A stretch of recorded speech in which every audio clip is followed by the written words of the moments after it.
New Orleans was always in my heart when I went out and traveled and moved to other parts of the country because I grew up here. I mean, I'm a child of Highway 90, and I really believe that. So, and New Orleans was the first city that I came away from, and I went to college, 90 miles up the road. So it's pretty ingrained in what I do. This is the base out of which I came. And we feel it in your shows. And I listen to quite a few of your shows on Radio Margaritaville. Yeah. They're playing all the time.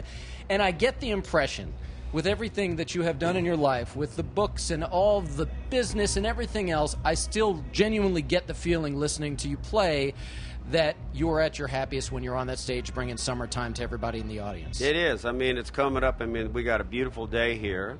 And I came out, I thought it was great because it's kind of a festival atmosphere, and I got to hand it to the promoters who did this show. They really kind of put this thing together to make it comfortable for us as performers, and I wasn't quite sure because it's kind of out of our element. We usually kind of roll in our own circus, you know? Yeah. And the unbelievable kind of diversity of the acts here is wonderful.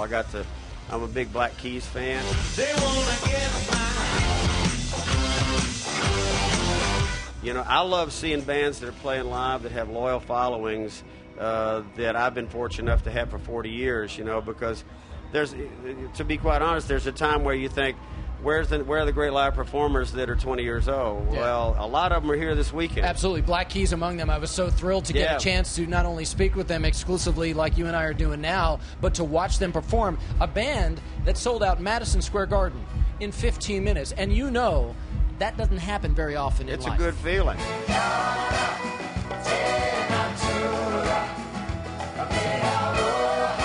The unique thing about you, look, a lot of artists, when fans come to meet them, they'll say, oh, I saw you in concert in Oklahoma, or, oh, I bought that record when, and they'll give you a little story. You're probably the only guy who has fans coming up to you and saying, oh, I have your margarita maker. I stayed at your hotel. Well, yeah. I mean, that's kind of cool. Well, that's to the point that we were lucky enough to kind of create a brand as we went along, and it's pretty authentic. It's I still do those things, and the things that I like to do have kind of become, a part of the brand. And as I said, I don't know anybody that wouldn't want to spend 2 weeks at the beach, and that's worked pretty well. What is the strangest item that somebody has ever approached you and asked you to perhaps license and slap your name on? Oh God. Something that you said, I don't think that that's I said me. no to. Yeah. Well, there were some interesting things. There was like a guy had a thing that he wanted to, like, you could kind of shave your name, or you could shave like a fin onto a dog, like you could, it was like a trimmer. Onto an animal. And I went, no, not for you.